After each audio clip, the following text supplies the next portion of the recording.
Bapak Ibu rahmati Allah, ketika kita dalam keadaan sadar, maka pena yang dipegang malaikat Raqib dan malaikat Atid itu nempel, Bu, di buku masing-masing. Raqib mencatat kebaikan, Atid mencatat keburukan. Selama kita sadar itu nempel. Ketika kita melakukan kebaikan yang bergerak ini, ketika kita melakukan keburukan yang bergerak penanya Atid. Nah, semua itu akan terjadi terus dimulai dari kita usia balik, mukallaf atau mumayyiz. Kebaikan dan keburukan kita dicatat. Namun ada saat-saat tertentu ketika itu kebaikan dan keburukan kita tidak dicatat. Satu, ketika kita masih kecil, di bawah mukallaf, bayi, maksudnya anak-anak, itu dia dicatat. Kedua, ketika kita lupa, itu pena diangkat, baik pena kebaikan dan pena keburukan. Kecuali kebaikan, ada juga mengatakan dia tetap dilakukan. Dan ini akan mengalir kepada orang itu. Kalau masih anak-anak dia melakukan kebaikan, mengalir pada orang tuanya. Begitu pula keburukan. Tapi ketika masih di bawah itu biasa diangkat. Anak-anak sebetulnya, mohon maaf. Kemudian juga orang yang pelupa, yang sedang lupa. Kemudian orang yang sedang pingsan atau orang yang tidak sadar. Dan orang yang sudah pikun, itu diangkat. Di antaranya juga para ulama ada yang mengkategorikan bahwa orang yang tidak tahu, sebelumnya tidak paham agama, lalu dia melakukan dosa. Dosanya dicatat. Tapi ketika dia bertemu dengan orang yang menasihatinya, lalu dia bertobat, itu dosanya dihapuskan semua dengan taubatnya. Kemudian dia hijrah. Ketika dia hijrah, kebaikan yang dia lakukan setelah hijrah itu dibalas 2 kali lipat. Tafsir Quran surat Al-Hadid beberapa ayat terakhir, silakan dibaca. Kebaikannya dibalas 2 kali lipat, keburukannya sebelum dia lakukan sebelum hijrah itu dihapuskan. Kalau dia bertobat dengan taubatan nasuha. Jika dia melakukan lagi, nah itu baru dicatat, Bu, perbuatan buruknya. Walaupun dia sudah bertobat, tapi dia sudah melakukan juga. Nah, apa hukuman bagi mereka yang melakukan LGBT dan homoseksual? Maksud saya lesbian dan homoseksual, Bapak Ibu.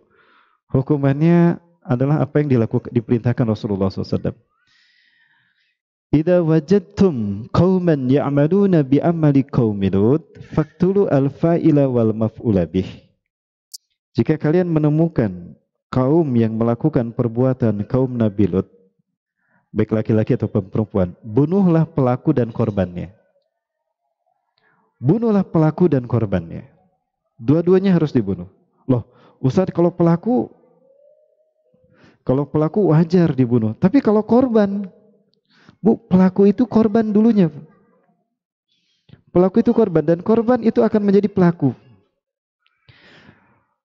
Tapi tetap harus dibunuh. Iya, tempatnya berbeda. Kalau korban itu dia adalah sebelumnya dia tidak melakukan dan dia dilakukan itu tanpa pun dia menginginkan dan tidak sengaja, dia adalah korban victim, maka dia di surga. Sementara pelaku di neraka. Kenapa korban ini harus dibunuh? Karena kecenderungan dia untuk melakukan seperti pelaku itu besar, Bu. Itu besar. Dan hari Ahad saya ngobrol dengan seorang dokter spesialis kulit dan kelamin. Dia cerita, Ustaz, pelaku ini ternyata punten Bapak Ibu ya, laki-laki yang melakukan homoseksual itu jabatannya tinggi-tinggi, bos kadang. Dan badannya serak, dia lebih jantan daripada laki-laki biasa. Lebih sterek badannya, lebih laki-laki. Nah, itu yang lebih mudah terjebak pada perbuatan homoseksual. Nah, hukumannya apa, Bu? Kalau sudah taubat masih melakukan, harus dirajam, Bu, sampai meninggal dunia. Caranya gimana? Ikat kaki dan tangannya. Ya, tutup matanya, ikat kaki dan tangannya. Begini.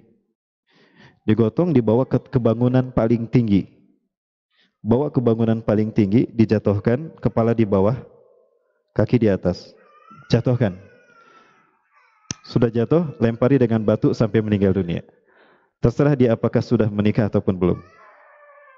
Ya, kalau zina masih dibedakan, menikah dan tidak menikah. Kalau belum menikah tidak dirajam sampai mati, cuma dicambuk aja 100 kali. Dan cambuknya pun beda-beda, Bu. Ada rumusnya, nggak boleh enggak.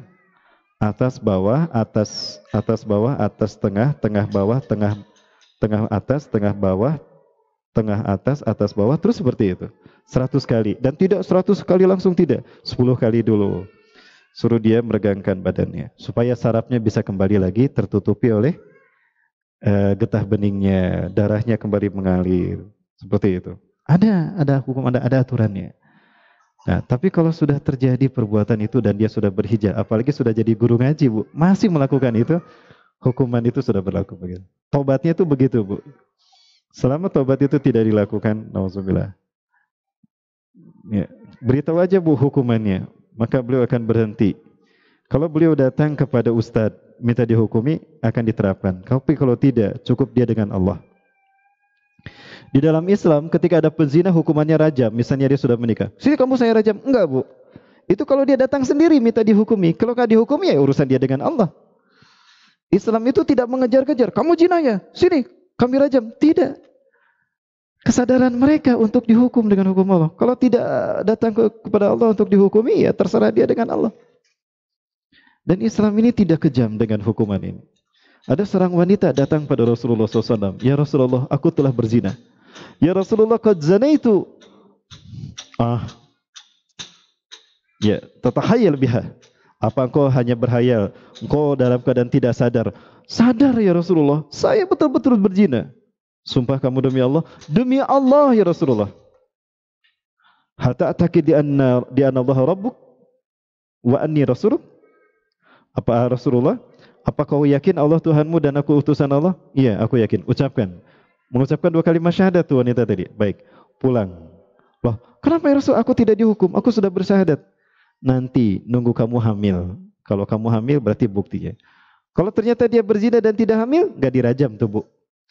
Dia datang lagi pada Rasulullah. Ya Rasulullah, perutku sudah besar. Aku sudah mengandung anak hasil aku berzina. Lahirkan dulu, kata Rasul. Pulang lagi. Udah lahir, datang lagi. Ini terkesan seperti dihentikan. Jadi menunggu kesadaran dan kesungguhan pelaku, baru hukuman Islam diterapkan, hukum syariat diterapkan. Kata Rasulullah, susui dulu sampai 2 tahun. Udah disusui 2 tahun ya Rasulullah. Anak saya sudah 2 tahun, saya sudah menyusuinya. Tolong hukumi saya dengan hukum Allah. Aku gelisah ya Rasulullah, ketika hukum ini belum aku dapatkan. Kamu sudah siap? Kamu akan dirajam sampai mati karena kamu sudah menikah ketika melakukan zina itu. Ataupun lesbian. Ya Rasulullah. Siapa ahli waris anakmu? Ini adik saya. Dia akan menjadi pengganti untuk merawatnya. Baik, bawa dia pulang. Pamitan dulu kamu. Bawa pulang, dirajamlah wanita tadi. Kata para sahabat, rasakan neraka bagimu. Kata para sahabat, hati-hati jagamu, jaga lisan kalian. Dia ini sudah masuk surga. Dia dijamin masuk surga. Ada di antara kalian yang berani dengan melakukan dosa lalu kalian minta dihukum seperti dia? Tidak ada. Ada yang berani, Bu? Jujur, dia telah melakukan itu, dia tobat. Ada yang berani dihukum seperti itu? Enggak ada. Dia berani melakukan hukum Allah, betul pertobatannya. Itu semua dosa-dosanya habis, Bu. Dengan ampunan Allah setelah dia menjalankan hukum Allah. Kata Rasulullah, demi Allah, andaikan iman Islamnya dibagi rata pada 70 orang dari seperti kalian, lebih banyak iman yang tersisa. Luar biasa. Nah, sampaikan ini kepada beliau, Bu. Hukumannya adalah rajam sampai meninggal dunia. Tapi diangkat dulu ke tempat yang tinggi. Kejam tidak Bapak Ibu? Sebentar saya bertanya. Kejam tidak hukum Islam ini bagi mereka pelaku LGBT? Sadis tidak? Oh enggak, Bu. Enggak sadis. Enggak sadis, Bu. Aduh, saya lapar. Ya. Enggak sadis, Bu. Coba Ibu renungkan. Kita renungkan ya. Diikat kaki dan tangan kan? Kemudian ditutup matanya. Diangkat ke tempat paling tinggi, ke bangunan paling tinggi, lalu dibalikan. Kalau orang jatuh apalagi kepala di bawah, itu kesadarannya hilang. Betul tidak? Ngelenyap. Dalam keadaan ngelenyap, kesadaran hilang kan? Ada sistem kebal yang melindungi tubuh. Maka ketika jatuh tidak langsung terasa, Bu. Kesadarannya hilang. Maka buru-buru, Bu.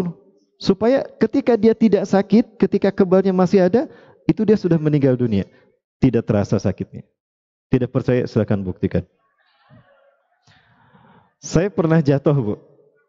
Setinggi ini nih. 2 lantai. Ketika saya masih kuliah dulu, tahun 97. Pak Kiai bilang, Ustadz, Pak Kiai bilang, siapa nih? Asrama Akhwat bocor. Siapa yang mau amal soleh? Saya ngacung. Si Fulan ngacung, kamu gemuk jangan. Rahmat, kamu kurus boleh, kamu naik. Yang namanya pesantren kan prihatin bu, makannya caranya. Kalau kiriman nggak datang ya ngegel curug, ngutang ke warung misalnya. Saya saat itu pingsan di atas bu, mau ngelonjorin gitu malah pingsan. Oh ini yang bikin bocor. Ada asbesnya melorot. Mau saya naikkan begitu pingsan. Bukannya rapih malah saya jatuh bawah. Sebelah gini bu, ini merah.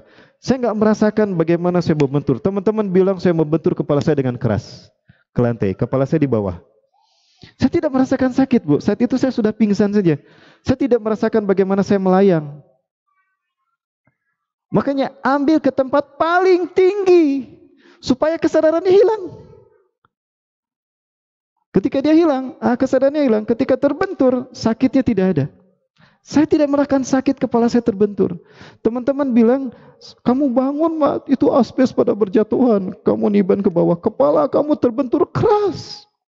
Ini akhwat pada keluar dari kamarnya, menjerit, ya melihat kamu mat. Kamu bangun dulu sempoyongan, lalu kamu berangkulan dengan teman. Teman saya buru-buru ke atas merangkul saya, dan itu saya pingsan, kata teman saya. Pingsan 4 jam.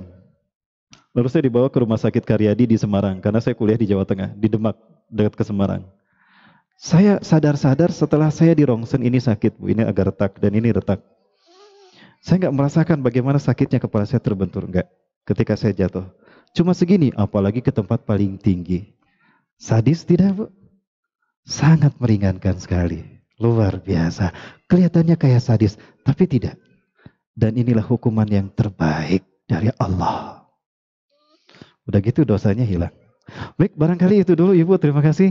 Sampaikan aja itu Bu ya kepada mereka. Nanti kita bicara panjang lebar lagi tentang LGBT. Karena ada satu orang guru dari Bandung Selatan curhat sama saya. Ternyata muridnya sesama perempuan siswi ada yang melakukan itu. Hati-hati Bu. Apakah ini bawaan sejak lahir? Bukan. Ada juga bisa.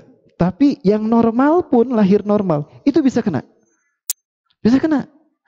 Ya, kalau efeknya nanti efek buruknya. Kalau tidak HIV, pedofil Bu. Nanti kita bahas di pertemuan berikutnya Bu ya. Agenda kita berikutnya kita bahas LGBT ini dan bagaimana kita menanggulanginya. Terima kasih Bapak Ibu sudah hadir dalam kajian saya. Mohon maaf apabila ada yang benar dari Allah, yang salah kedaipan saya pribadi dan saya bersifat astagfirullahaladzim. Mudah-mudahan Allah Subhanahu wa taala membimbing kita semua untuk istiqomah di dalam Islam kita, dengan iman Islam kita. Apapun ujian yang kita alami tidak membuat kita berpindah keyakinan, bahkan nauzubillah ya, murtad nauzubillah. Tapi tetap kita istiqomah. Seberat apapun ujian yang kita alami, mudah-mudahan Allah memberikan kekuatan kepada kita untuk tetap istiqomah dan kita meninggal dalam keadaan husnul khotimah, kita berkumpul lagi di surganya Allah Subhanahu wa taala. Amin ya rabbal alamin. Rabbana zalamna anfusana wa illam taghfir lana wa tarhamna lanakunanna minal khasirin. Rabbana amanna bima anzalta wa taba'na rasul. Faktubna ma'asy syahidin, faktubna ma'asy syahidin. Rabbana atina fid dunya hasanah wa fil akhirati hasanah wa qina adzabannar.